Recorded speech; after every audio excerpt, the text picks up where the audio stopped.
Welcome to the Modernist Society, the return of the Modernist Society. The first podcast from the Modernist Society in 10 years, in fact. So I guess let's just call this Volume 2, Episode 1. I'm Jason Mojica. And I'm Eric Ottens. So a million years ago, back in the George W. Bush era, 2003, Eric and I started a little website called themodernist.com, which celebrated sex, art, and something we pretentiously called the new internationalism. I'm still not quite sure what that's supposed to mean, but it sounded good at the time. So we had a fantastic launch party at a club in Chicago called Darkroom, and based on the success of that, we managed to convince the owners that Eric, a guy named John Dugan of Chisel and Indian Summer fame, and I, the three of us, should have our very own DJ night, which we dubbed the Modernist Society. There were a number of people who had, DJ nights at the Darkroom at that time, and if you stopped in on any of them, there would probably be packed to the gills and be a couple hundred people there. But our nights, they were a little different. I mean, how would you describe them, Eric?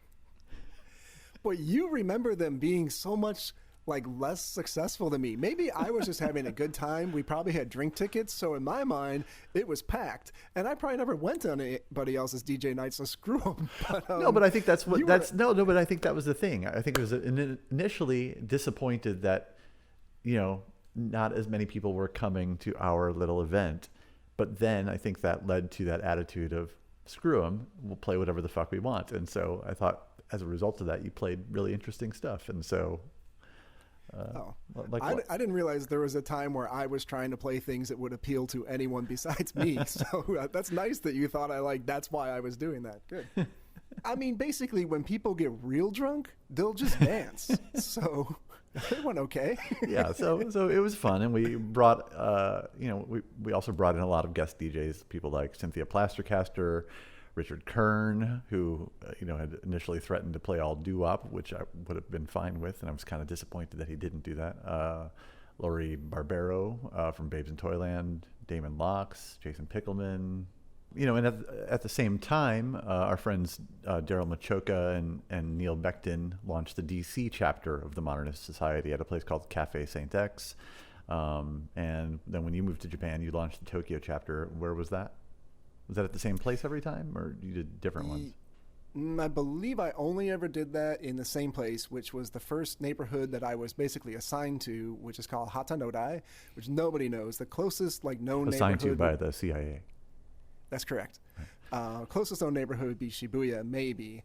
So people were not coming out hard to Hatanodai to party, but the bar is called Acton, A-C-T-O-N. I think they liked England, and that's the name of a place in England. I never got deep into a chat about why they would name a tiny bar Acton Town, yeah. It's a neighborhood in London, yeah.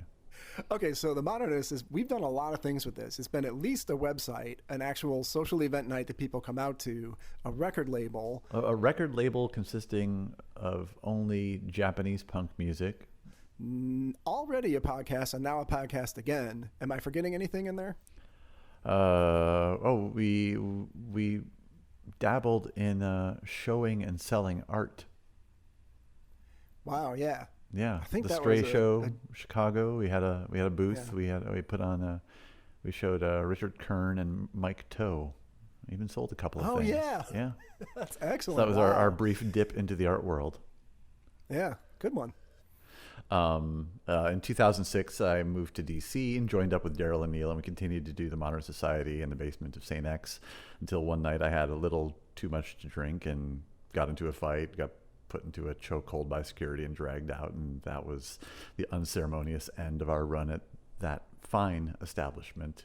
But, that was a blessing in disguise because it led to us rethinking what the Modernist Society should be. And before long, we relaunched the Modernist Society as a kind of salon at a bar called Bourbon at Adams Morgan. And I think it's actually just closed down quite recently.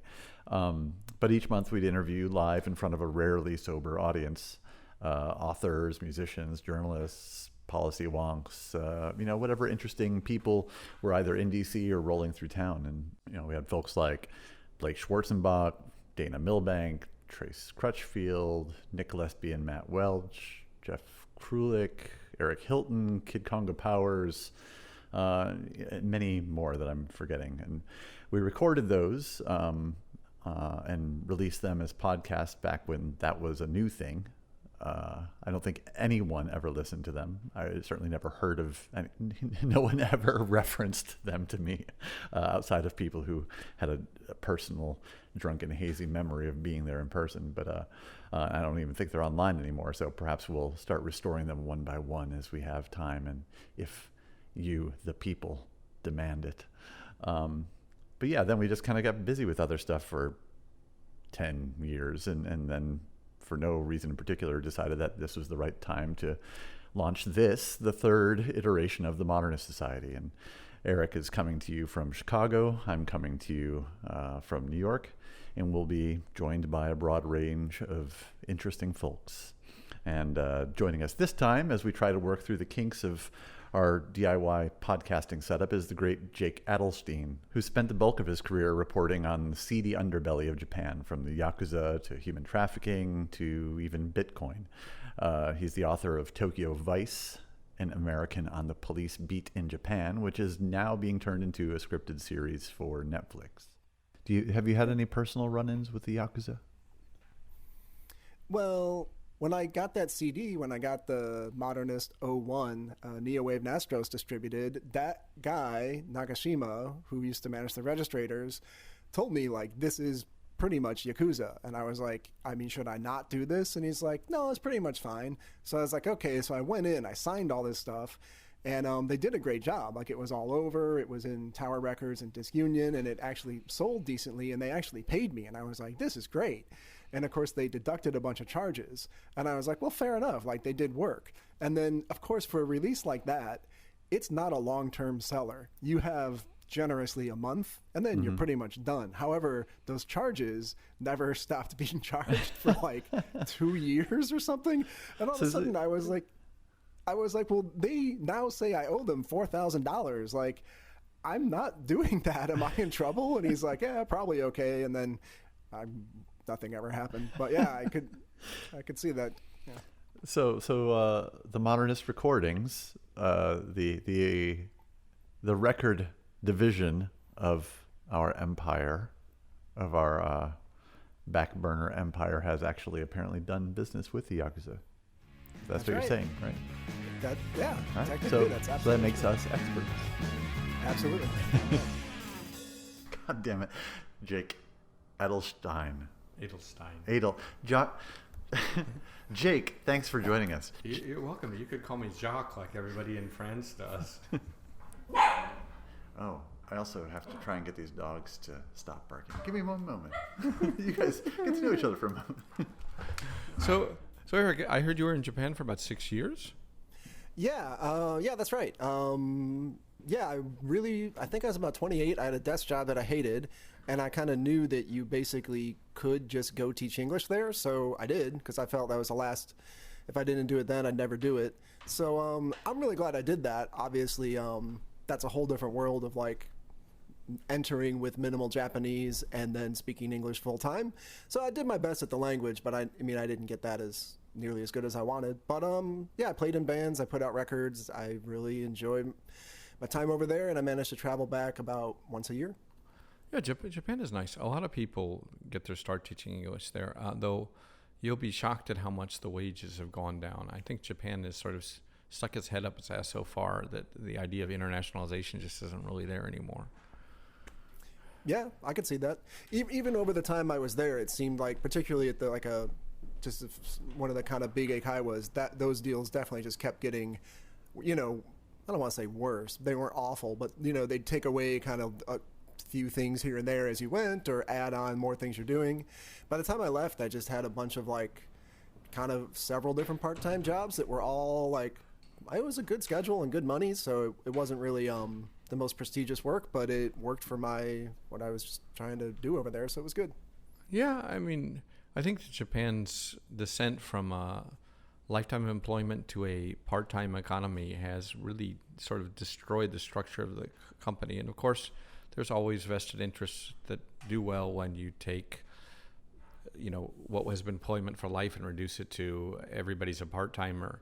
But of course, everybody's still thinking that it's, employment for life is on the table, and this affects one of the reasons people don't get married, because they're looking for that salary man with the employment for life, and there's only,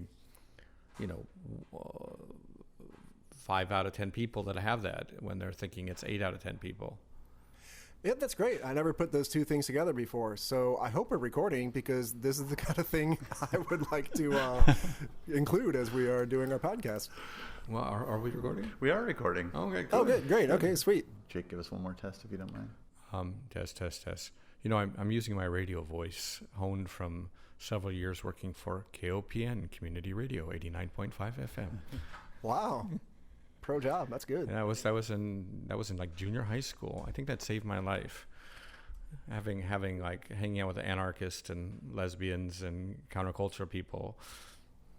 Right, because the weirdos flock to these small radio stations. Yeah, community radio has always been like a great haven of, not like your KBIA public radio NPR, but community radio is like a whole other world of weirdness. And I managed to get a grant to run the music department, which by default made me the music director. And that was the first time, back in the days when there were LPs, you would have these record companies, and they wouldn't send you records, right? Because you were really small. So you buy some and hope they would send you more promos. And we'd have like $1,000 a year to buy records. And then no matter what you do, you'd always upset someone. And I remember there was, we had 2 lesbian programmers, and Shelda and Jay. And Shelda was about 6 feet tall and really huge. And I didn't buy any, lesbian music is kind of a genre at the time. We're talking like the 80s. And I didn't buy any because we had a limited budget, and we had, after buying bluegrass and Celtic and some of the ones that really brought in money. Not that I'm a capitalist, right? But you need money to run a community radio station. Hadn't bought any, and I was up behind I was in my desk one day color coding the records. This is how we did things back then. You had to put colored tape on them so you could find them. And I heard Shelda say very loudly, like, "Where is Jake? We haven't bought any new albums for our section. What is all this bluegrass crap?" And I was like terrified because I could hear the ground shaking. So I hid under my desk. That was one of my first moments of real fear. And also when I learned, the art of negotiating with people at 15. That's too bad. I was hoping that hiding under the desk worked, and then that's how you solved the problem. That's great. Well, it solved the problem immediately. I realized that you can solve a lot of problems if you just let people cool off and hide. Yeah, that ties in. In general, briefly, what music do you like now, or find yourself? I really do you spend like a lot of time listening? I listen to lots of music, and that goes back to the days of working in community radio. So I listen to everything from Celtic to reggae to ska to punk. I guess these days I'm listening to a lot of jazz. I really like Cuban jazz, and there's Sayaka, who is a Cuban jazz violinist in Tokyo. She's really kind of amazing. Known her for many years, and I have a lot of her albums, so listen to a lot of that. And cool. And I also like Japanese rap because it's really good. Some of the lyrics are like surprisingly political and insightful, and because they don't have to rhyme, the lyrics are great. Oh, that's excellent. I gotta admit, this is definitely snobby on my part. I'm not a big rap fan in the first place, and I never really took the Japanese rap stuff super seriously, so I didn't check it out that much. But there's a small punk scene over there. I played in a punk band. I love a bunch of those bands over there. Back in the States, I used to play in a ska band as well, so I'm very curious what a few ska bands that you like or did like that come to mind are. Oh, Ska Paradise Orchestra is still amazing. I mean, they're still around. And there was a really minor band called Skatachi. It's like ska with tachi, meaning like multiple people. And I don't even know if they're around anymore, but they put out a couple small EPs and stuff that are really good. And cool. It's, Japan is like where musical genres that have died everywhere else still live on, which is kind of amazing. Yes. What are some? I mean, one like there's a thriving scene for everything. There's a psychobilly scene. I remember, I don't think this is around anymore. This is one of the first times, I think I might have even just been visiting, but I'm sure you are very familiar. A lot of people are familiar with this kind of thing, but there's an entire record store that was just 60s French pop. That just knocked me over. I couldn't believe that. So yeah, pretty cool. Yeah, there's still a couple record stores. But, even gradually those are, diminishing, right? Even though there's sort of a vinyl revival. The DVD rental stores in the last year have really disappeared, including the one across from my gym. That was quite a shock. What am I expected to do? Go on to iTunes? How am I going to watch the latest movies now? Right. One big question off the top is, I wonder if you can explain your life, because although we've known each other for nearly a decade, I'm often hard pressed to explain what it is you're currently doing, where you're currently living, whether or not you're in hiding, et cetera, et cetera. So I will give you my whole life in like 2 minutes. I think I had to do this on a date recently, where like you answer like 36 questions to somebody, and then you like sum up your life story in 2 minutes.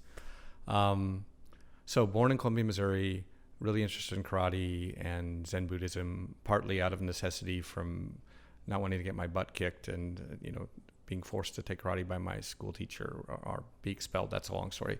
Went to Japan, studied Japanese intensively, lived in a Japanese Zen Buddhist temple in Ikebukuro, which is kind of like the Kabukicho below Kabukicho. Graduated, or was about to graduate, got a job at a Japanese newspaper. They hired me to write in Japanese, which they'd never done for a foreigner before. And I thought I would be covering international politics or foreign affairs, and they immediately put me on the police beat in Saitama, which is kind of no offense to people in New York, kind of the New Jersey of Tokyo, and was there for 4 years. By my first year, I was covering a serial dog killer and his wife, who murdered like 10 people, including one Yakuza. Yakuza being Japan's very organized crime groups. And that coverage got me next assigned to covering organized crime and the Organized Crime Control Force. I did that for about 4 or 5 years, covered local politics, which also involved, once again, covering the Yakuza because they're involved with everything.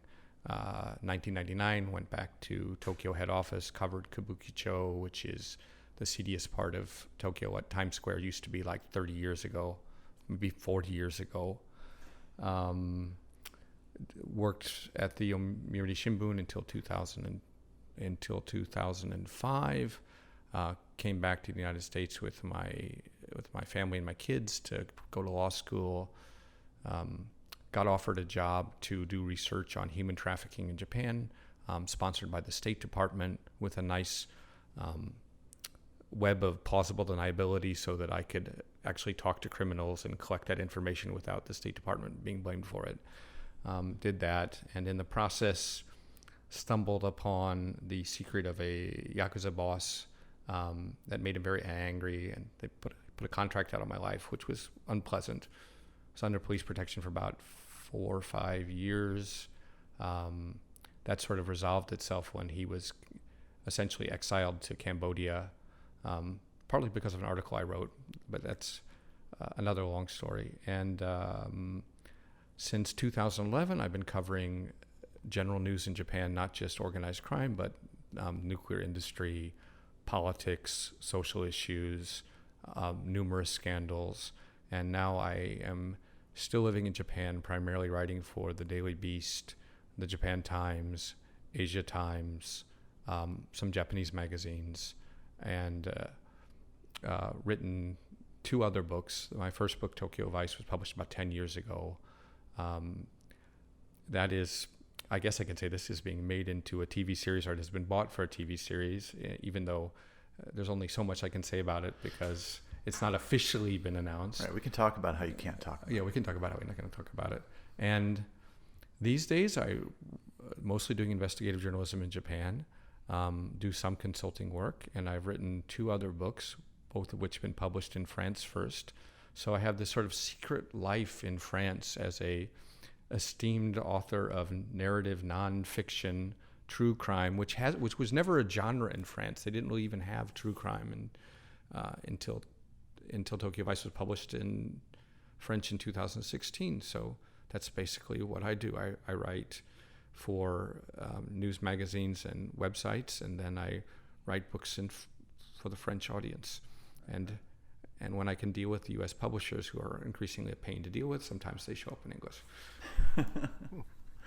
So that's really cool. That was a matter of Tokyo Vice just like seemed to like they noticed, oh, it's doing really well in France, and then followed up on that. Well, yeah. I mean, it's kind of a sort of an amusing story in itself. You write this book, and I mean, of course, I put sort of my life in that book and everything I'd learned, all my lessons on the police beat, and I wanted it to be, more than just a sort of narrative that people who were interested in journalism or interested in Japan, that it could be read on many different levels, hopefully even possibly a philosophical level. So, it's had a really long life, because you expect a books like that sort of disappear, but it's still in print. So 2015, my agent told me, there's French publishers have bought this book and it's going to be coming out in French. I was very excited. So I wrote to them, and I realized that Marshall Lee, my first publisher, was essentially 4 people.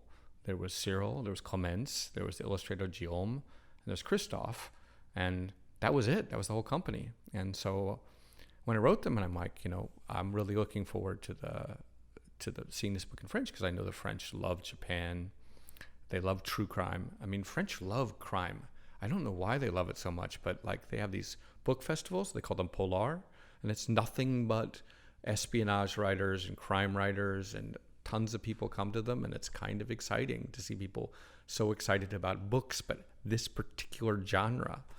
And so, Cyril, who's translated 3 of my books, who's a very good writer himself, he said, yes, we bought the book rights, but we don't actually have enough money to publish it, so we're going to do a Kickstarter. And I thought about that, and I was like, okay. I have one unpublished chapter of the book. I'll just give it to you, and maybe you can use it to raise money. So I sent it to them, and they made this lovely, small, limited edition with a woodblock print cover, which all their covers are done woodblock prints with the same artist. And they raised enough money to publish it. Then they got a distributor.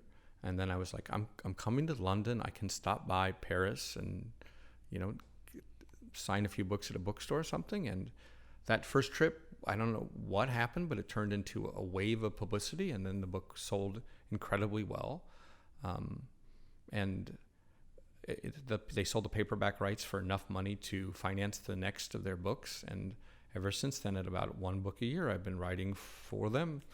And it's very nice to have a small group of publishers to deal with, because there's not like several different layers or so many people telling you what to do or what to change. I think, and French people are very friendly and nice. I mean, I know that's sort of not the stereotype you have of French people, but I guess the people that read this type of genre or stuff. So the second book, which I wrote, was The Last Yakuza, which was like a long history of the Yakuza after the Second World War, told through the lives of several Yakuza. I'm sorry, what's that called again? The Last Yakuza. That got really good reviews, and that sold really well. And last Christmas they put it out as a box set, which was quite amusing to go to, Paris, and you see like a box set of your books next to like John Le Carre, and you sort of go into the bookseller and go how's this book doing? They're like, it's like selling great. Have you read it? And I'm like, yeah, wonderful books. And a third book I wrote, which is this long book about Bitcoin, and this Markopolos, who was the Frenchman who ran the world's largest Bitcoin exchange, which was hacked out of $500 million worth of Bitcoin, and what really happened and why the Japanese police arrested him and got the wrong man, which I wrote before he was actually found innocent of most charges in a Japanese court, which is very rare. He was found innocent? Yeah, he was found innocent.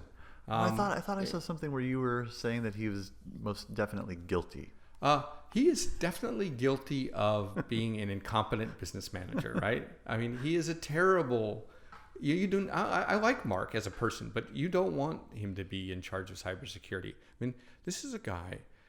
When I asked him the first time early on when I was trying to figure out whether he was really guilty or not, what do you like about Japan? And he said, Japan is very safe and Japanese people are very honest. some days I would be coding on my computer, and I would get up to get a soda, and people would, stop me and say, like, you've left your computer on the bench. And a couple times I actually forgot it, and people would come running after me to give it to me. Or I'd go back and it would still be there. And I remember thinking, like, okay, this is not a guy that you want to be handling $500 million worth of Bitcoin or millions of dollars of Bitcoin transactions today, because he's trusting, but he's absent-minded, and his street sense is not quite there. And remind us all of what he's accused of. What he was accused of. So Markopolos ran, Mt. Gox, which actually stands for Magic the Gathering Online Exchange. It was originally a platform to trade Magic the Gathering playing cards. And about $500 million worth of Bitcoin were hacked from it in 2014. And, no one was really sure whether it was hacked or whether it was lost or whether Karpolis had stolen it himself. And the Japanese police, after about a year of investigation, basically decided, at least one faction of the police department decided, he's probably guilty.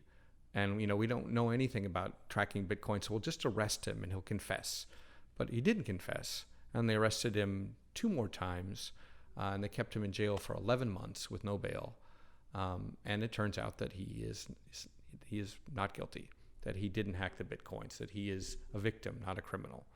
And in Japan, where, once someone's indicted, there's a 99% conviction rate. For him to be found not guilty on 2 charges, they found him guilty on like a piddly charge of like improper electronic transfer of funds, for which he was given a suspended sentence, so he's a free man. It was a very rare thing.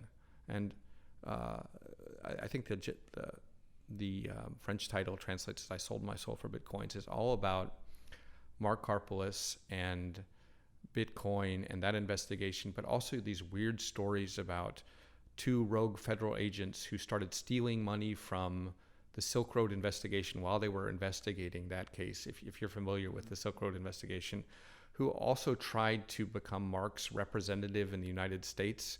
And when Mark, spurned one of their advances, I think it was Karl Marx II, or Karl Marx IV, former DEA agent, wanted to become the Mt. Gox representative in the United States. The response of Karl, this rogue DEA agent, was to freeze $5 million of Mt. Gox assets in the United States because he could do that, and send Mark a note like, you should have partnered with me. And it's a crazy story, because at one time the investigators sold Karpolis' name to Ross Ulbricht, or whoever was Dread Pirate Roberts, for like $100,000. Like, here's somebody narking on you to the feds. So his story becomes the whole crazy story of all the criminality of Bitcoin, and to weave that into one narrative was quite a challenge and fun. And the French are into it because he's a French guy, right? But what was really charming is about it is we did a book tour, and because of Carlos Ghosn, the head of Nissan, being arrested in Japan for breach of trust, and people wondering if he's getting a raw deal, and him being detained for a long time, there was huge interest in France. So I did like 25 interviews for a book that I thought would just kind of sink.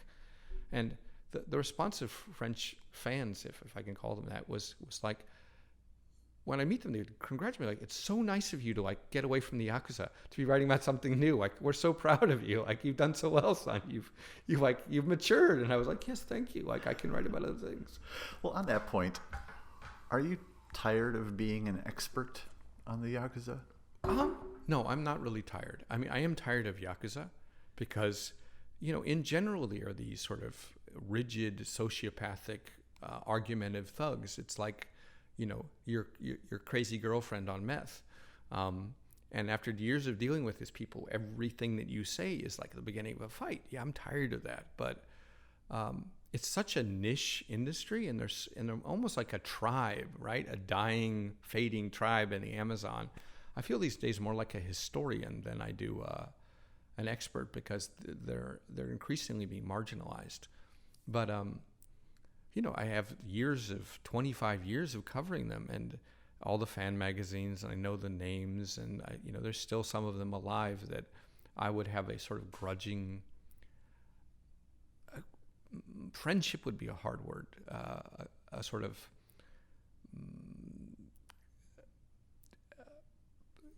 reasonably diplomatic relationship with. And in that sense, yeah, I'm not really tired of it. I mean, it's something that still fascinates me. I'm still find myself reading the trades because, Jason, you understand this, but, the Yakuza still have their fan magazines.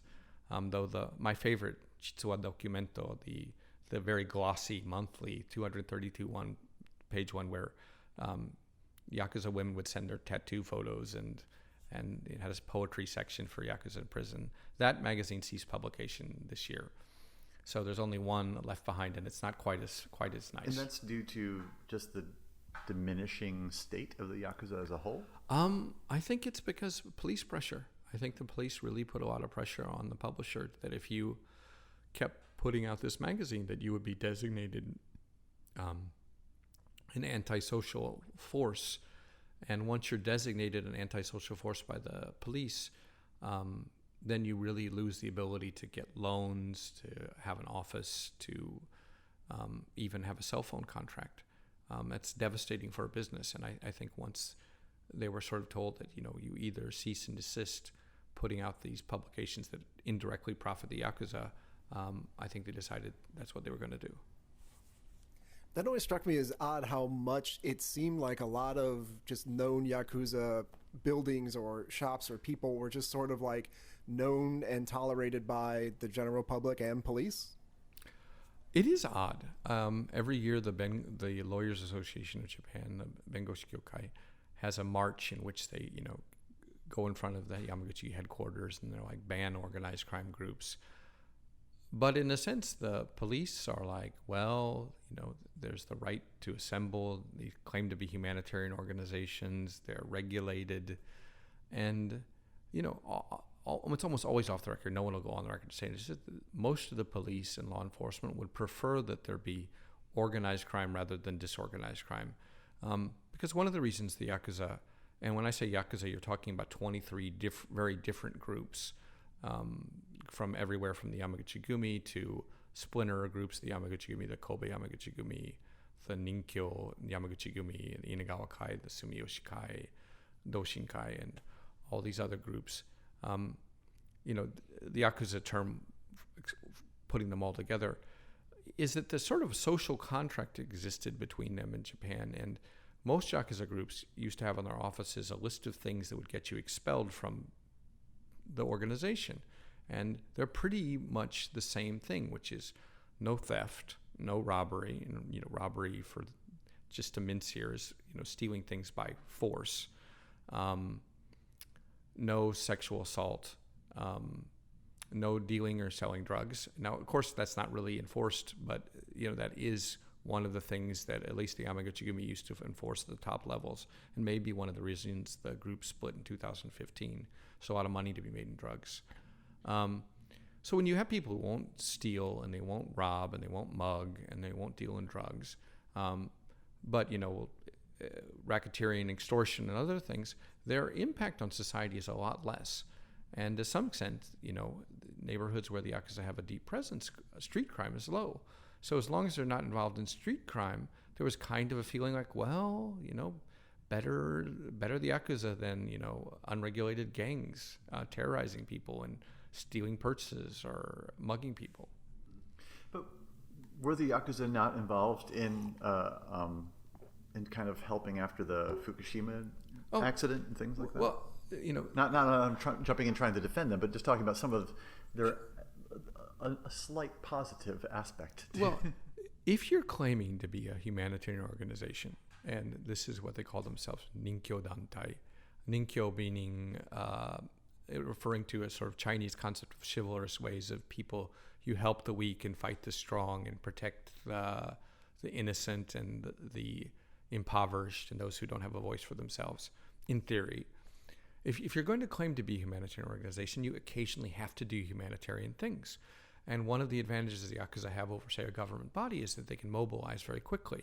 And they have a system, they have a sort of, I don't want to say sort of like a generational memory, because unlike, government agencies in Japan where people rotate in and out of the agencies all the time, people who are in the Yakuza stay in the Yakuza for 20, 30 years. So you have people who remember, like, okay, the last time there was a disaster in 1995 when there was a Kobe earthquake, what did we do? Okay, now there's a disaster in Kumamoto. Now there's a disaster in Fukushima. So, they have no red tape. They're big in the trucking industry. They have a lot of money. So when there's a natural disaster, they're very good at capitalizing on that and showing, like, yes, we are a benefit to society.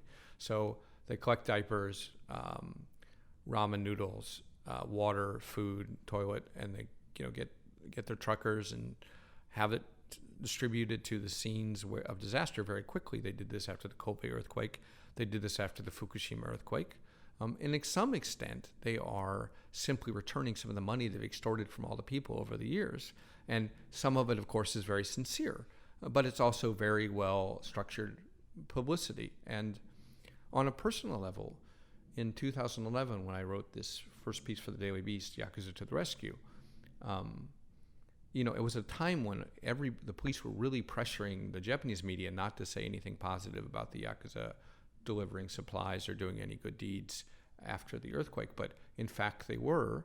I was skeptical at first, but I made people send me video footage and even like a list of things that they were taking out there. And I was like, well, and I wrote a very long article about them doing this. And I also explained, this is not purely altruistic motives. Here's the background to this. But as far as the Yakuza were concerned, once that was reverse translated into Japanese, suddenly I was like, this incredibly fair reporter who appreciated the good Yakuza. And of course, whenever, you ask a Yakuza, they consider themselves one of the good Yakuza.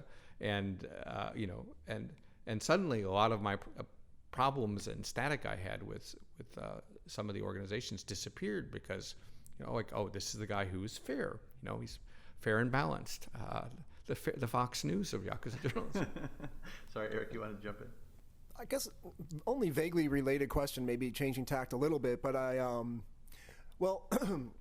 start with a brief anecdote of my own, just for fun. I was only in one situation with kind of two groups of friends, like some Japanese guys, some foreign guys, and just due to simply everyone being insanely drunk, by the time I got up from settling the bill, I just saw one of my foreign buddies cold lying passed out on the concrete, and one of my Japanese friends going,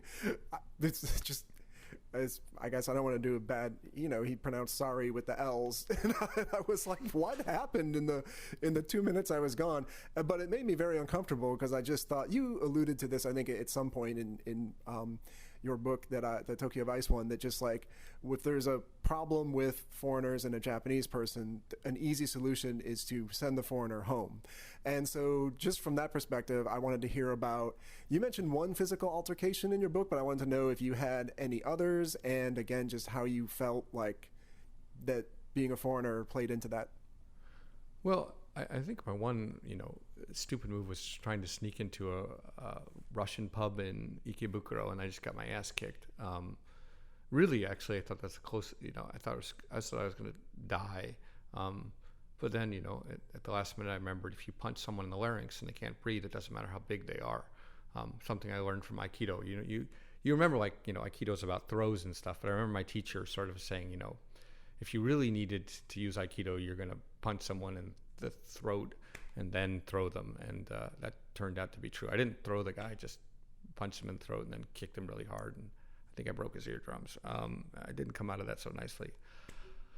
Yakuza are violent people. I think in 2010, I went to talk to a source, and I wanted to ask him, I didn't want to use his name, but I wanted to use something he said on the record, and I wanted to get some kind of attribution.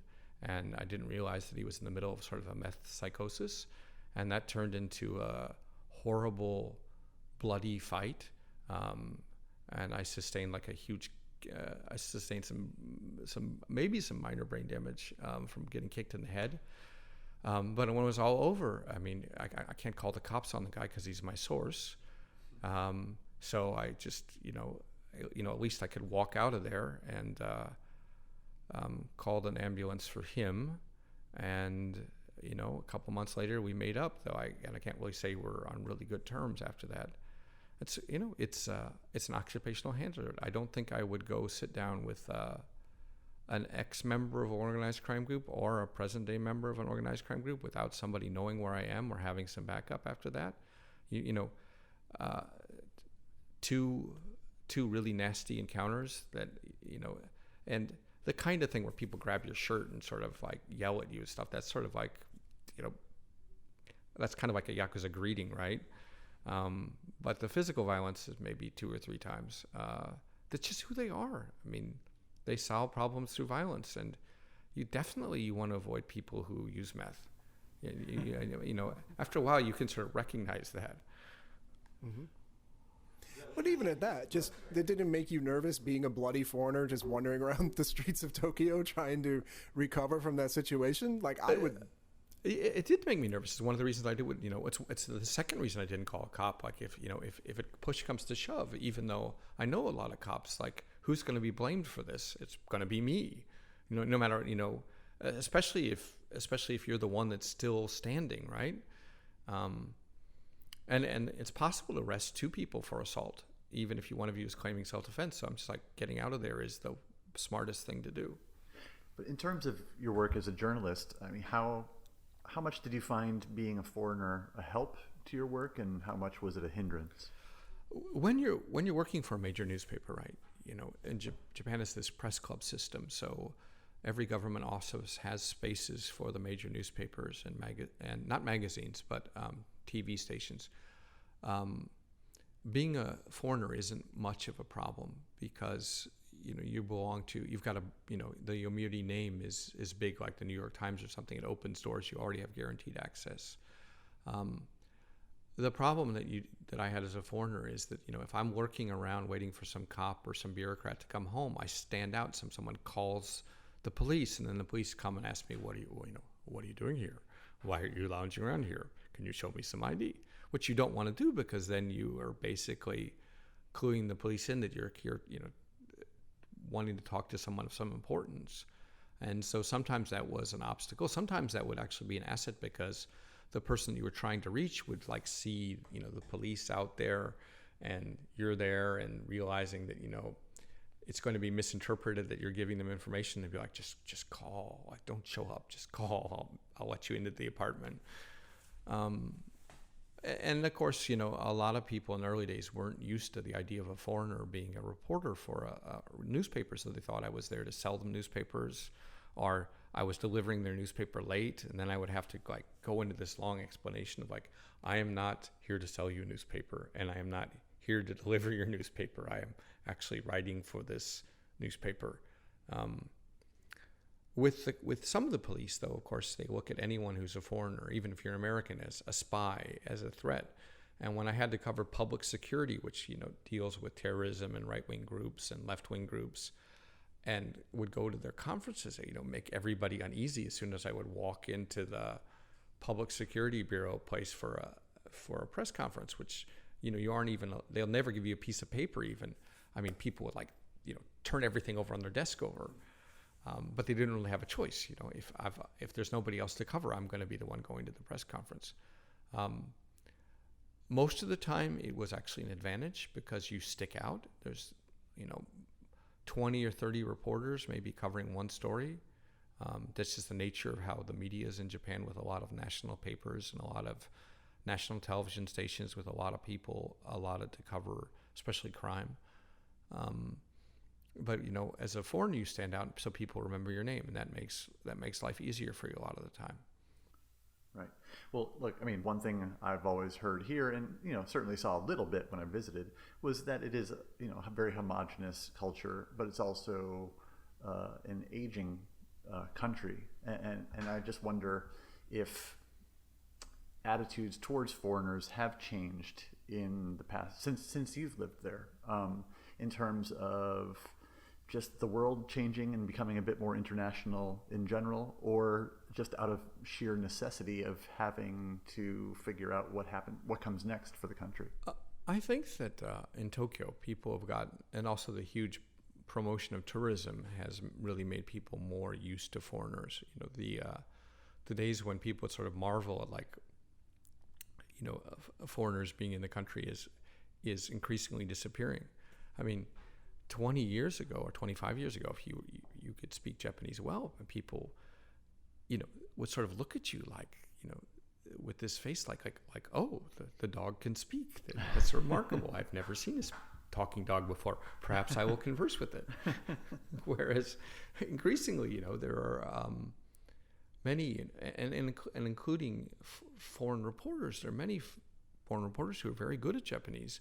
As a matter of fact, there was a TV show called Gaikokujin wa Mita, in which we had foreign correspondents on TBS, and all of us are foreign correspondents, right? None of us are Japanese, conversing about topics in Japan or hot issues in Japanese that went on for about 2 or 3 years. And I thought that was a really big turning point. Not only has the international media gotten much better about not having sort of parachute journalists, but having journalists there in Japan that can really speak Japanese, but there's an entire TV show which has foreign journalists debating Japanese issues from their country's perspectives in Japanese. And that's something that would be unthinkable even 10 years ago. Yeah, for sure. I lived there from 2004 to 2011. And then as I go back now and I go back and visit even, I'm just stunned by even deep in the neighborhood that I used to live in, which is Koenji. Shout out to Koenji. I would never really see foreigners around there. And now you can walk 25 minutes in through a neighborhood from the station and there'll just be other foreigners around. So I guess that's just, and tons of stuff. There's just English menus everywhere, and that's good. So, on the one hand, it seems like the country is aware that it needs to try and be more international and is making concerted efforts to do that. And then, as you mentioned earlier, on the other hand, sometimes I think you might have said head up its own ass. So I could see both of those. But I'm interested in, just how because you've been there so much longer. So that must have just been amazing to have arrived that early. And I just want to hear things that you've seen change over time, or for the better or for the worse. Well, one thing that has really changed in Japan, and I see this more as a reporter, is that the discrepancy between the wealthy and the poor has just become colossal. It used to be in Japan when I went to college in 1989, there was 85% of the population was in these jobs for life. You went to university, you got hired, you were set, you were secure, everybody got married by the time they were 25. But the gradual introduction of these laws that weakened permanent employment and allowed for more temporary staffing in all areas of Japan has gradually eroded the working environment, and it's also kind of like this in the United States, I'm guessing as well, into this gig economy where now it's 56% of the jobs are jobs for life, and the other 46% are these part-time jobs with no benefits, much lower pay, none of the welfare benefits, and so you see a lot of people really struggling. I think 1 out of 50% of single mothers are living in poverty, and under the last few years of the Abe administration, which is kind of like Trump before Trump, that disparity has gotten even worse. So this sort of socialist-like Japan that I remember being in is kind of gone. And there's this huge social upheaval because people have this vision of what life should be that is completely disconnected from reality. It's no longer 85% of the population with jobs for life. But some of the, bad things haven't changed at all. Gender inequality is still, I think Japan is 110 out of 149 countries in terms of gender inequality. So women's wages haven't risen, their status in society hasn't risen, and Japan doesn't seem to be going forward as much as it seems to be sort of edging backwards in terms of nationalism and in terms of how people are living. To me, that's huge because, Japan used to be the sort of place where everybody had a job, where they had made-up jobs for people, elevator girl, right? Do you really need someone to press the buttons in the department store, for you? Probably not, but it keeps people fully employed, and those jobs have disappeared as well. I remember when I was visiting Eric back in maybe 2005, seeing about 6 guys doing the job of construction horses, basically just standing in front of a hole to make sure that no one, fell in. I always felt bad for the guys that there's the one guy that's like it's like a cardboard cutout and it has a flashlight that automatically swings back and forth, and sometimes they'll also make a human do it like 5 feet away, and I'm like, oh come on man, just one or the other. They shouldn't make them both do that. Well, I mean, I think that not so old Japan, the idea was that as long as you have people employed, that's a great idea.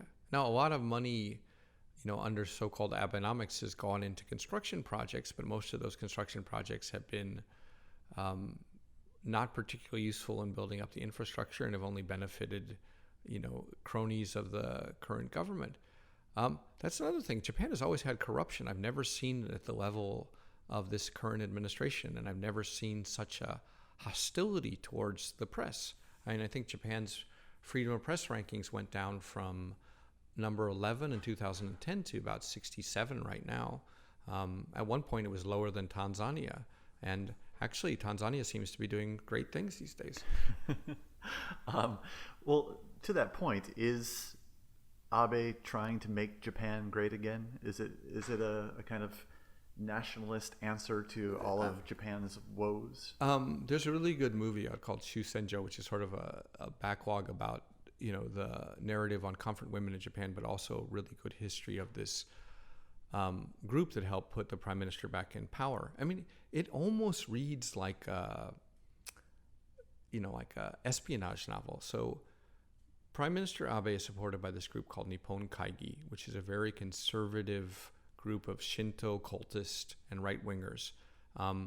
They helped him regain power, and they have basically dominated the Japanese government. I think that 90% of his current cabinet belong to this group, and the things that they want to do are revise Japan's constitution and make Japan a nation that can go back to war, eliminate or greatly diminish freedom of the press, make women subservient to the family, and restore the Meiji-era constitution, and make the emperor a living god, which is ironic because the current emperor and the emperor before him are these incredible liberal Democrats who have actively praised the United States for helping Japan install democracy and equal rights in the country. So there's a mismatch there. And Abe is the grandson of Kishi Nobusuke, one of the most corrupt prime ministers in Japanese history. He was arrested as a war criminal after the Second World War. He was in Sugamo prison, probably going to be executed or imprisoned for the rest of his life. And the U.S. decided that in order to fight communism, they would let him out of prison and put him back in power. And he brought all his cronies back with him. And Abe, who was sort of raised by his grandfather, seems intent upon realizing granddad's dreams of making Japan a war power again, that is not apologetic for World War II, which he and his group considers a justified war, and roll back all the reforms that Japan has made. There's this terrifying video of Prime Minister Abe, his former Minister of Justice, and members of the Nippon Kaigi, which you can find on YouTube if you look for it hard enough, in which they're saying, we will not be a great nation again until we get rid of basic human rights, popular sovereignty, and pacifism. And you're watching that, they're all cheering, and you're like, it's a little scary, popular sovereignty. Okay, you don't want democracy because the peasants shouldn't have the right to vote. Pacifism, okay, yeah, you've got China and Korea, but you want to get rid of basic human rights as well? Like, shouldn't you be a little embarrassed to be saying that? Yeah, they're not. No, and they're not. This is popular. No, it's not popular. It's just unknown. And the Japanese media has really been bullied and wined and dined into kind of, quiet servitude towards the Abe administration. The United States hasn't reached that point, but, the sort of attacks that the Abe administration has made on the media and attempts to discredit the Asahi newspaper, which is kind of the New York Times of Japan, has been tremendously successful. And in one of his earliest talks with Trump, Abe said to Trump, I hope you can do to the New York Times what I did to the Asahi Shimbun, in a joking manner, but I don't think he was joking. And I wonder if he's actually giving Trump advice. And when Steve Bannon called Abe Trump before Trump, I was like, wow, that's the first intelligent thing I've actually heard Bannon say. Jason's very quiet. I think he's doing something now. Oh, yeah. So Jason just took the dog to the litter box because apparently the blind dog can't find the litter box on its own. So I guess he's blind and his sense of smell isn't very good either.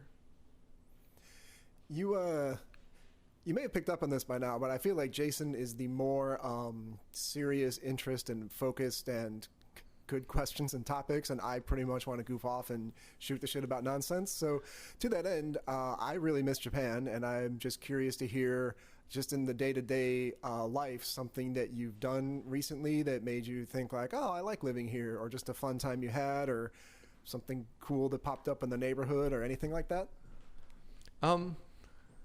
Well, you know, I'm hoping that like my kids don't listen to this. You know, for the first time in many a moon, I went to a love hotel that was, you know, in Kabukicho, and it was modeled after like Indonesia. And it was called something like Balian, and I was just amazed that in, you know, Kabukicho, which was just used to be the seediest part of Japan, that they made this wonderful recreation of a Balinese resort that was almost like going to Bali, including the gamelan music and the hot baths and stuff. And I was like, you know, Japan does sleaze so much better than any other country, you know, with the bathtubs with the colored lights and, I kind of miss the gaudiness of your classic love hotels, which had like mirrors on the ceiling, revolving beds kind of thing. Mm-hmm. But did you say bears on the ceiling? Beds, like revolving beds and mirrors on the ceiling, not bears on the ceiling. Though you know, there are some like animal themed rooms where they have like stuffed animal heads and a bearskin rug, and I always consider that, you know, pretty classy. Not politically correct. I fully agree. On my last trip over, my lady and I stopped in one. It was in Kichijoji, and it's like it looked and probably was untouched from like the late 70s. So I was like, man, I love this as an apartment, not to mention a place to hang out and have fun for a little bit. So yeah, that's really cool. And I know that Kabukicho is very different even by the time I was there, but I always loved hanging out there. Sometimes we would have a band practice in one of the studios there, and I really liked being in this super sleazy area, but for like a quasi-legitimate purpose. I always liked just a cool-looking neighborhood, you know? I mean, Japan does have this tendency to ruin all the things that kind of make it fun. I mean, so they've encouraged a lot of tourism, right? So you go to Kyoto, and it's just so mobbed with tourism that you know, this sort of the Zen solitude of Kyoto and quietness and reflection and meditation is very hard when you've got, 100 Chinese tourists and 20 French tourists there, all gathered around, sort of crowding the area and jabbering away very quickly. And of course the Japanese contribute as well by like playing, in Japanese and English, a message about the quietness and tranquility of the Zen garden at a loud volume. And Kabukicho, in an attempt to make it like Times Square, and you put up the Gracery Hotel. It's such a weird name. I think it's like the Gracery Hotel with a giant Godzilla up there, in a giant multiplex theater. Is like the things that made that area kind of interesting and attractive. That sort of undercurrent of danger or sleaziness, and is pretty much gone. And security cameras everywhere. It could be like just any other entertainment district in the world, and the little stops disappear, and you have McDonald's and Wendy's and Yoshinoya Beef Bowl, and those franchises take over, and it loses its character. So for this TV series, which I'm not allowed to comment on, finding a locale that resembles Kabukicho in 1999 or the 1990s, very hard. I mean, it's parts of Osaka, maybe parts of Saitama, but it's not there. I mean, can you recreate Times Square in 1999 in anywhere in New York now? Is there any place that you can think of that would come close? I can't. No, definitely not. Some parts of the Bronx have at least the signage, but that's about it. But one thing that I guess I missed more as I live back here in Chicago, where everything is, big and you drive, and I do feel like you're limited. Either things are like chain stores, or if it is like a one-off restaurant, it's usually like quite a big deal and like quite expensive. And one thing I miss in Tokyo is just those endless little shops.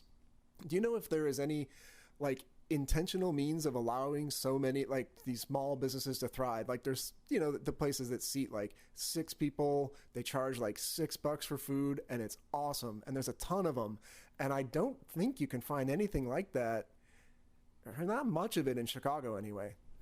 Well, one of the things that makes that still possible is real estate prices haven't surged in Tokyo, and as a matter of fact, they've been very stable for a long time and even sort of gone down. So people aren't paying huge amounts of rent, and that really helps in keeping small businesses alive, right? If you're not paying astronomical rent.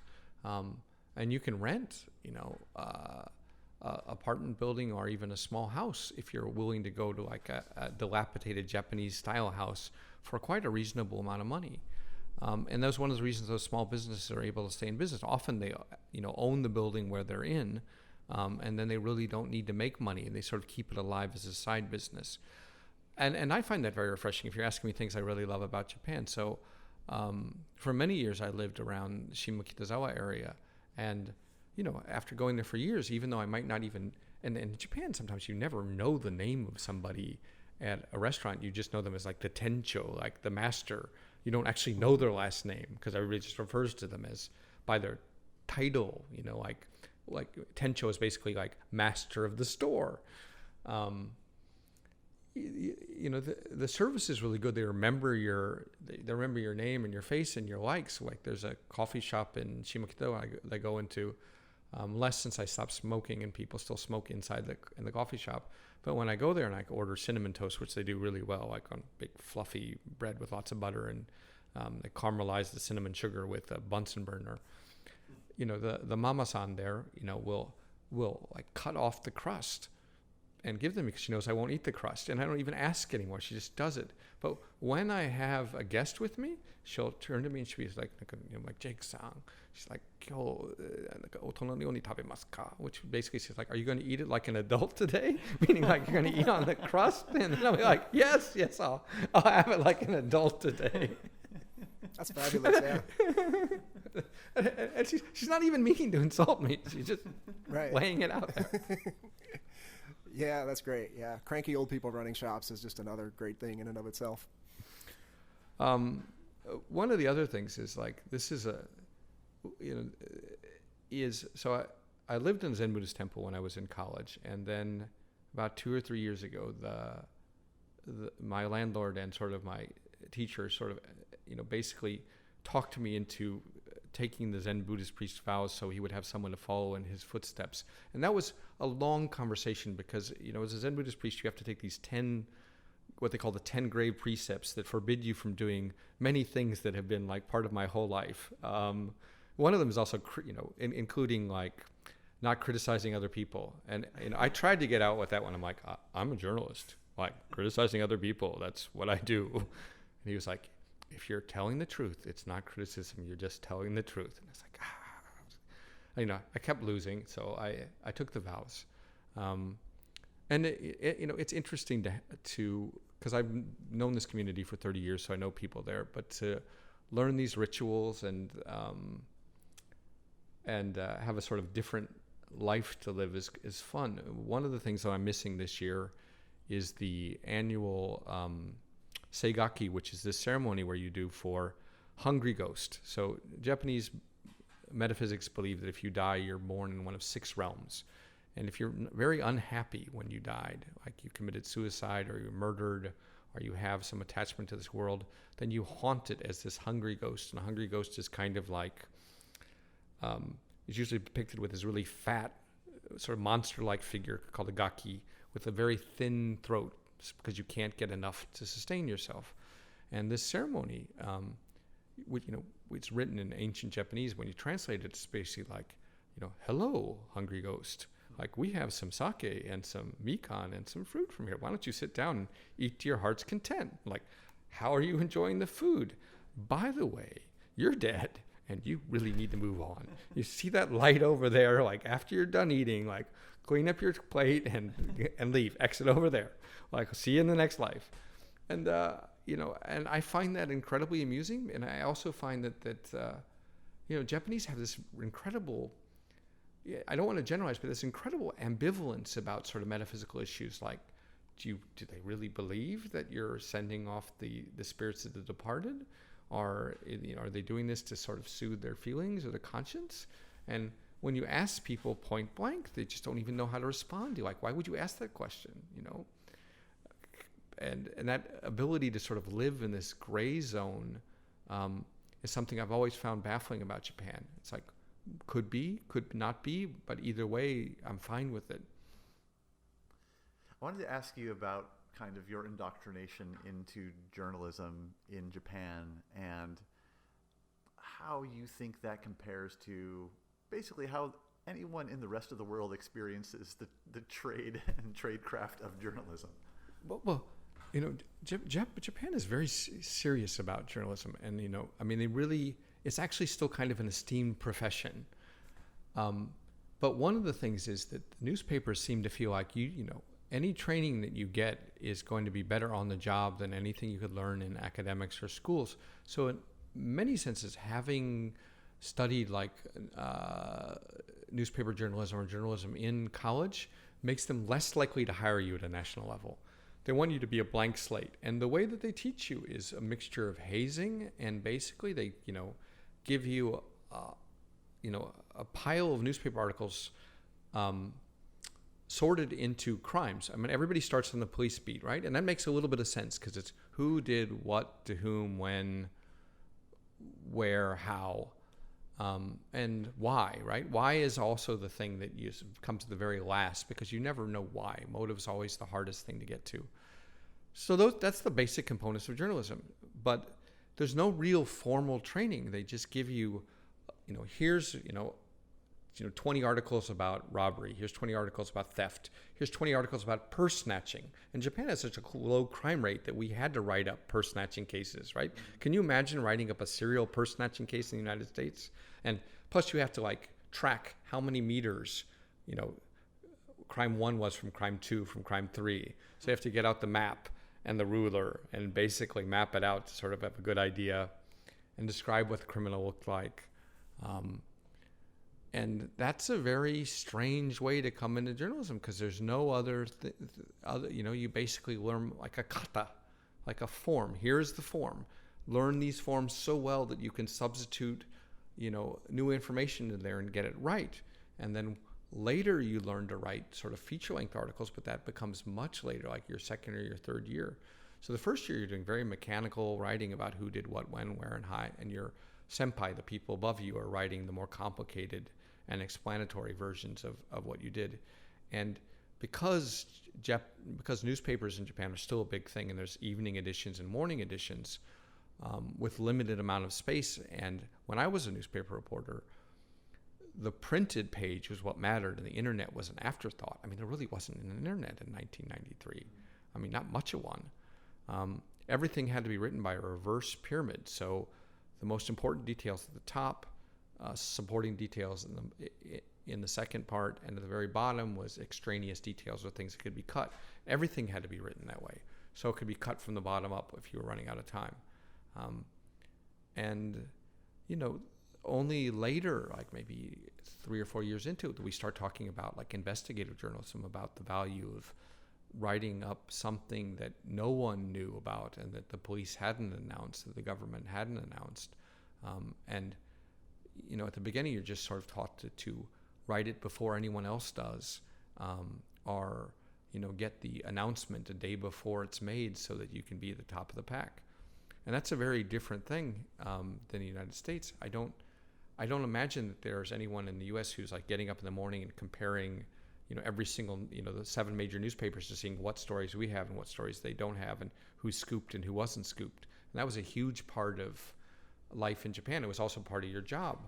When you were on the night shift, which was at least once a week, sometimes more, you'd get up at 5 a.m. You'd look at all the newspapers and all the headlines. And if there was something that your rival newspaper had that your newspaper didn't have, you had to call the person in charge of that section or that story or a senior editor and tell them the Asahi scooped us on this story, like 20 serial purse snatchings in Warabi last night, and we don't have a single line about it.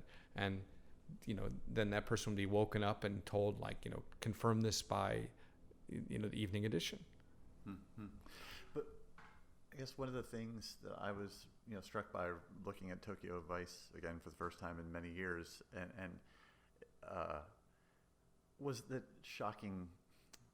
Basically, I just imagined a young journalist or young J school student reading about the workplace culture inside of journalism, and it seems like it would just be a shock to their system. I mean, I feel like my earliest exposure to journalism, it felt, those newsrooms felt like Glengarry Glen Ross, and this felt like that on steroids. Yeah. I mean, it's your first year, and this is also the hierarchical nature of Japanese society, where I think I'll preface this by saying, when you speak Japanese to someone, even now, when Japan has become a little bit more egalitarian, is you automatically have to acknowledge what is the relationship and the power between you and the other person. Are they your senior? Are they your superior? And it gets even more complicated when you're on the police beat, because let's say you've been moved recently to the police beat and there's someone who's younger than you in the company but senior to you on the police beat, then you have to address them with respect language, even though when you're out of that office and atmosphere, you can treat them with some disdain because they're your junior. But within that little clique, that little sect of society that you're in, because they're a veteran and you're not, you have to treat them with more respect. And so when you join a newspaper in your first 6 months, in your first year, you're not even considered human. They just refer to you as ichinensei, which is like first year students, and you're all sort of lumped into the ichinensei. And no matter how well you do, it's very hard for anyone to sort of treat you as an individual. You're just sort of these newbies, and you're expected to do whatever menial task you're assigned to without batting an eye or talking back.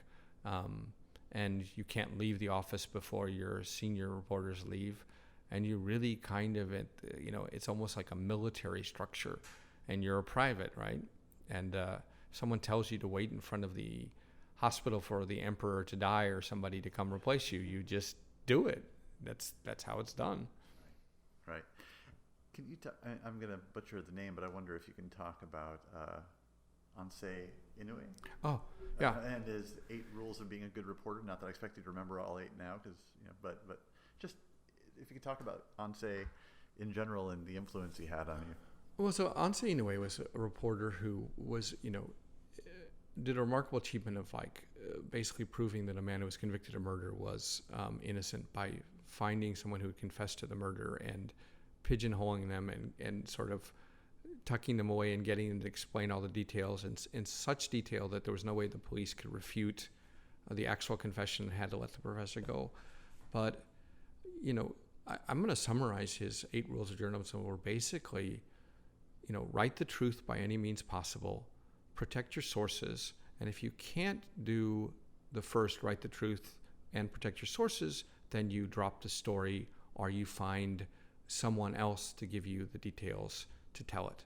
And that was it. That was the alpha and omega. I think there was also an admonishment that if you can't do those things, then you're not a man. Oh yeah. Also, if you can't figure out some way to do 1, 2, and 3, then you're a failure as a human being. Of course, yeah. You're not a real man if you can't do those things. Because any real man would be able to figure out some way, or use that information to get another source to write the story. But those were what we were taught, and that's like all of Japanese journalism ethics in a category. It's like, you write the truth, and preferably the truth that nobody knows, that that isn't going to be announced. That's something that people don't want written about. That's kind of I think some Washington Post editors credited with saying that. Of course, you have to protect your sources, because that is the holy grail of journalism in Japan. You can't give up your sources. You can't burn your sources. And the newspaper is remarkably considerate of that. When I was working for them, you would have a story that was a scoop, and I would say, I can't write this without this being attributed to my source. So I need an extra day to go talk to 3 different people. So it's confusing as to who actually leaked the thing, and they would be like, go ahead and do it. And sometimes they would, my immediate supervisor would go, okay, I'm going to assign, Koichi and Yoshihara-kun, and I'll have them ask the same questions to these 2 or 3 people, and then everyone will be confused and your source won't be blown. So they were really good about that. But the caveat was like, if you couldn't do it without blowing your source, then you needed to find another source, whether you went back to your source and said, give me somebody else who knows this that I can go talk to, put on the spot. And that was how it was done. And of course, when that is your only guideline, like we never had a class in journalism ethics, that, I was kind of shocked to discover that my idea of journalist ethics in the United States were considered pretty awful. And I think that happened in the local newspaper, like the Columbia Daily Tribune, did a review of Tokyo Vice. And I remember reading the review, and it was, fairly nice. And then I got to this one part and was like, Jake Adelstein, while growing up in Columbia, Missouri, never went to the University of Missouri School of Journalism, because if he had, he would have learned to follow the basic ethics of, all journalists are taught, which he consistently broke. Like, he blackmailed sources. He slept with them. He rummaged through the garbage to find information to get a scoop. And I read that, and I was thinking, like, is this bad? Have I done something wrong? Are you familiar with the Jack Anderson? I feel like no, I'm not. Jack Anderson was.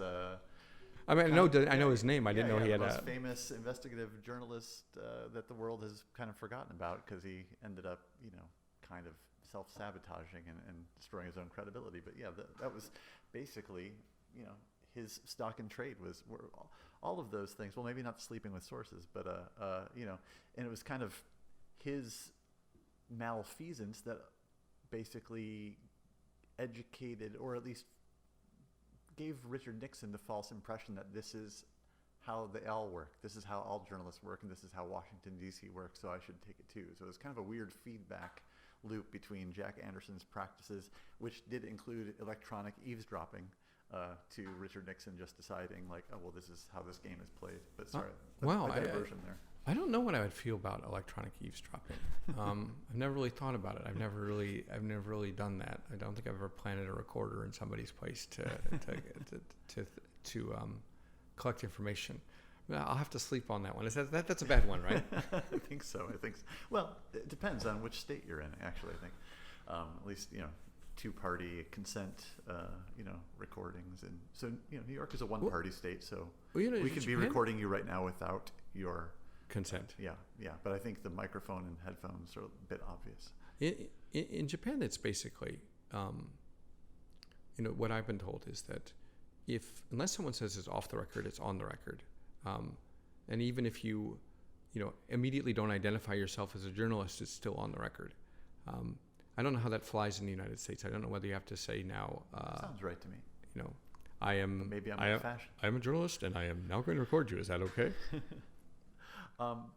There's something also. Oh, I think it was one of the 8 rules of being a good reporter that jumped out at me. It was you have to not judge people, but learn to judge the value of the information they give you. And I think that's very interesting and relates to kind of what you were talking about. Your relationships with Yakuza sources. I think that another Kiyotake-san, who is was a really good supervisor and was fired or left the newspaper that I was with in a very spectacular fashion. I'm still good friends with him. He once said, it's information is neither good nor evil. It's just true or untrue, and the people that you get it from has no saying on the validity of that information. It's a fancier way of saying the same thing is, when you're dealing with people, especially when you're dealing with Yakuza, and they will give you information and they are great sources, they never give it to you, or rarely give it to you out of the goodness of their heart, right? There's an ulterior motive. Sometimes the ulterior motive is they've tried to blackmail someone, the person hasn't paid up the money, and they want you to expose them and thus teach them a lesson. Sometimes they give you the information because it is damaging to a rival crime group, and therefore they would like that promulgated because it does damages to the other people. So you have to think like, okay, what is the purpose of this information being given to me? But then again, if it's good information, why would you not use it? And that's how I always have felt about it. You just don't want to be fed false information and be used the wrong way. And you also have to make it clear to especially people in what we call antisocial forces that I'm taking this information, but I don't owe you anything. As a matter of fact, you owe me something because in some way I'm doing you a favor, and I don't want to know how I'm doing you a favor. So there was about 2 or 3 years ago, there was a photo of the vice chairman of Japan's Olympic Committee with the head of the Yamaguchi-gumi. And it was circulated, at first, it was circulated at the same time to about 30 or 40 journalists. A right-wing newspaper tried to write it up, a right-wing kind of trashy yellow journalism rag tried to write it up, and the reporters that were doing it had their kneecaps broken with a baseball bat. Then they didn't write it. So we all kind of knew about the existence of this photo, and after the attack on these 2 journalists, I managed to get a copy of the photo, and from reaching out to people who it was to their advantage to have this picture of the Yamaguchi-gumi head and the vice chairman of the Olympic Committee shown together, because my feeling was that they felt that he had betrayed their organized crime group by switching sides. And in that case, I took the photo and I'm like, I'm taking this photo and I'm going to publish it, but I'm publishing this at my risk, and I am not doing you a favor. I am doing something also that other people have tried to do. So don't think that we have any kind of OZs on here. If anything, you owe me for taking a risk here. And then before writing it up for Vice News, I called someone in the Yamaguchi-gumi, and I said, there's this photo circulating of the vice chairman of the Olympic Committee. I'm not asking for verification. There's 2 other photos. I'm just going to use one. But I'm telling you that I'm going to be doing this as a common courtesy. And, there's just a long pause, and I'm going what's going to happen? Is this going to be okay? And the guy said, in basic Japanese, okay, understood. You're right. Eventually this will come out. So, try and be as fair as possible. I'm not going to comment on the photo, but do you think you could crop it so that people don't see his missing pinky, because he's very sensitive about that? And I'm like, no, I can't crop the photo. I'm going to put the photo just as it is. Of course I will be fair. I'm always fair.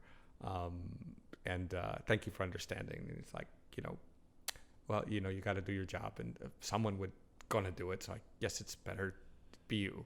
And so we published it, and it resulted in some actual government investigation, but basically nothing happened. And very quietly, I think this year, he resigned from the Olympic Committee. Yeah, and that was one of our most widely read stories at Vice News. I think one of the all-time greats. It was a fun story to write. It wasn't the photo I actively sought, but it wasn't given to me out of the goodness of someone's heart. Sure, that makes sense. I think we should probably wrap up. Eric, do you want to jump in with any last comments or questions? I kind of asked my goof-off questions. I think I'm pretty happy. Jake, any parting words? Tell us something about the thing that you cannot tell us about. Oh, the thing that I cannot tell you about is that the Tokyo Vice, an American reporter on the police beat in Japan, as written up in Variety in multiple occasions, has been purchased by a media group and is being turned into a TV series. And as reported previously, not like I'm telling anything new here, the person in charge of writing the show is actually my senpai, my senior from the same high school in Missouri, J.T. Oh, wow. Rogers. So he won the Tony for Oslo in 2017. And it's very interesting to sort of know that this is in good hands. It's also very weird that you have your life be turned into fiction and sort of be watching that from the sidelines. Because, it's kind of counter to everything that you have been taught, But I guess that's, I guess people do that all the time. Someone asked me will you ever write fiction? And I thought, the only way I would write fiction is to disguise something that's actually a true story, so that I can't get my, that I don't get the crap beat out of me, or I don't get sued. And I was thinking, yeah, like if I could write fiction under those means, I would. And I have seen some great fiction written that way. There's a book called King of the Cross. It's an Australian book about a Jewish gangster in Australia. And it's a work of fiction. But the author of the book referenced the fact that this notorious gangster had written a biography of himself that is very falsified and very cleaned up. And the opening of his book, King of the Cross, which is ostensibly fiction, which is probably mostly nonfiction, is called, it says, inspired by an untrue story. And I always thought that was just the greatest tagline of any book ever. Yeah, that's excellent. Very good. Jake, thank you very much for joining us. Yeah, it was a pleasure seeing you, Jason. I mean, it's been a while since we worked together, but it's nice. Great to see you too. Thanks for making the trip to Greenpoint, Brooklyn.